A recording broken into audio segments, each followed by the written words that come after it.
of the Customization for Beginners series. What we're going to work on now is priming. So the primer I like to use, in the summertime anyway, is Duplicolor Automotive Filler and Primer. It's available at your finer hardware stores. And I use it in the summertime because in the wintertime I move indoors and I switch to my airbrush because where I live we take winter very seriously. So yeah, it's very windy today, so I apologize for any background noise, but you'll understand what we're doing when we do it. So I've got the hull of the ski-mobile here, and you'll see there's lots of nooks and crannies and little pits and everything and corners for the paint to get stuck in. We're going to paint those first. The reason being is that if you get the paint in the hard to reach areas first, when you overcoat the rest of it with everything else, you don't have massive paint buildup inside. And it's going to look very simple. I'm just going to move my setup around a little bit here so you can see. So I'm going to shake up the can and get it working. You know the can's ready to go. Once the ball starts moving around inside, it's a mixer ball. And just shake that, give that a good shaking for a little while. Like this.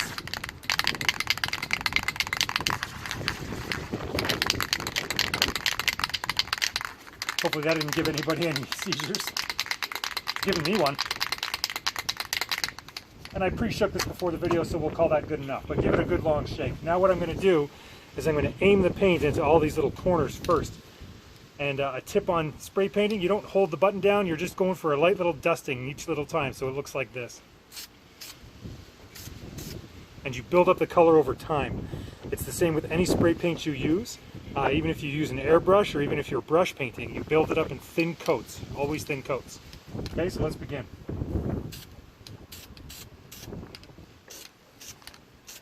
I'll just get it in the corners here.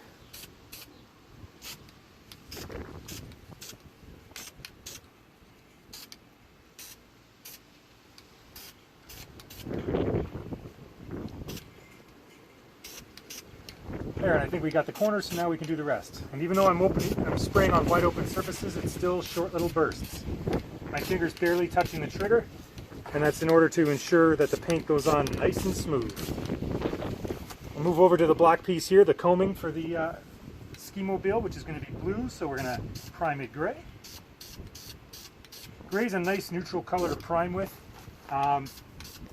because the color of your primer can dictate the or it can affect, the outcome of the paint you put over top of it. So if I'm spraying bright colors like yellow or white, I'll use a white primer. In fact, for most of my whites, I'll just use the primer and no paint after that. And it's good to remember that there's different shades of every color. We'll get more in depth into that after, but not all whites are the same, not all greens are the same. Even if they just call them white, like they don't have a fancy name like latte white or something weird like that. And there we go. We have the first set of surfaces primed. We're going to let that dry, and given how strong the wind is today, it should be in about 35 seconds.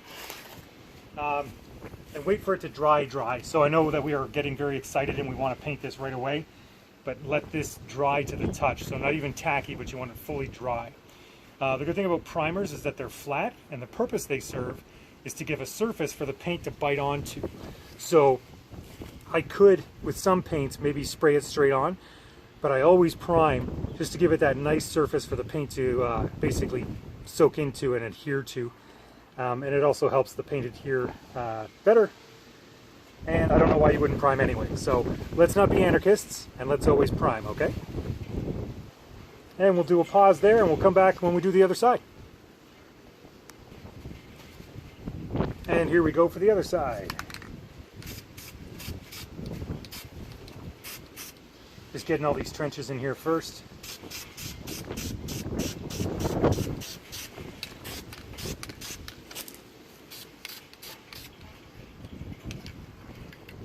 And just every angle. Other side of the combing.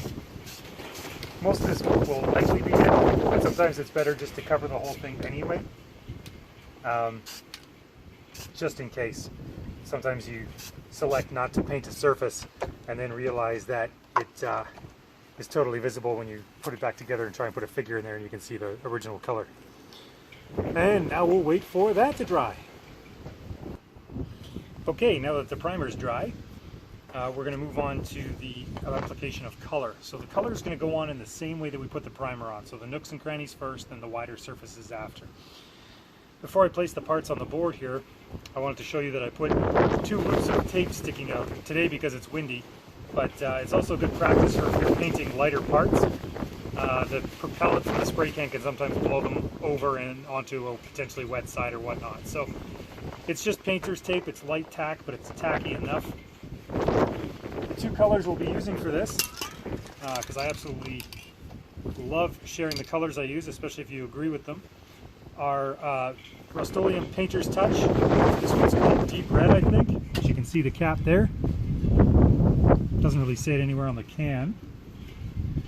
And then the other one I'm going to use, oh here we go, it's called Colonial Red. So yeah, Deep Red, but Colonial Red. It's available at all your hardware stores there. And then I have Krylon Shortcuts. It's a Hobbycraft enamel, so it'll dry a little bit differently, which means it'll take longer, and it's called Forever Blue. So there you go, Forever Blue.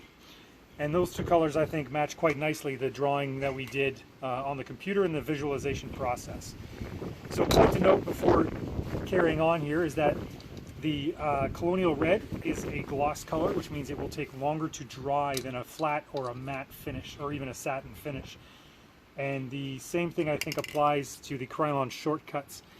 Pro tip is that usually if the cap is shiny, that means that it's a shiny paint as well. So keep that in mind when you're spraying, is that satin or matte or flat paints will dry faster than gloss.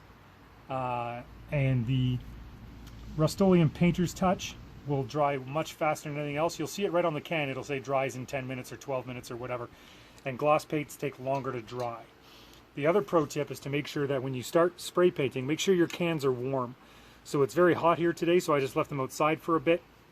Obey the warnings on the label there. It says don't leave in direct sunlight, but let your cans warm up. You can also put them in a bowl of warm water to warm them up, because cold spray paint does not work very well at all.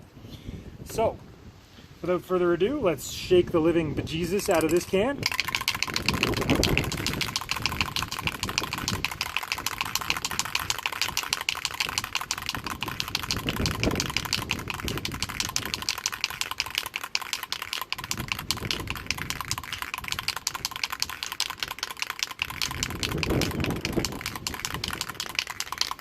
And before we spray color on the vehicle itself, we're just going to do a test shot on the cardboard over here. So I'll move the part out of the way, and just a couple of light spritzes. And we've got good flow, so we're ready to go. So let's give it a whirl and see what happens.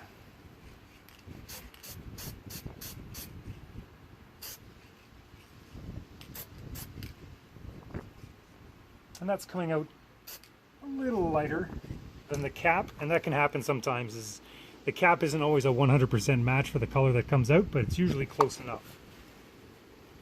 So we'll leave that for now, and that's given me enough of a moment of pause that we might actually swap colors out. So hang on one sec while I see if I can rectify the situation. I love doing this stuff real time. Okay, after a quick paint swap there, I just gave you a real-time demonstration that sometimes you pick the wrong color. So I've switched it to this color here. It's a much darker blue. It's also a gloss. And it is called Regal Blue by Krylon, if you wish to use it for your customs. I've already sprayed the combing as a test, and now I'm going to spray the main body. This paint comes out, spray paint can come out in 2 different patterns. It can come out in a circular pattern, or it can come out in a line pattern. This comes out in a line, so it helps with certain things like getting in these little trenches here. So here we go.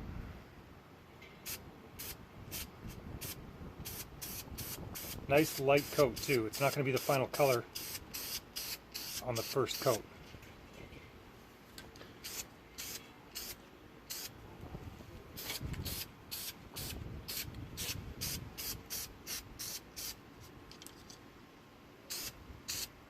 And there we go.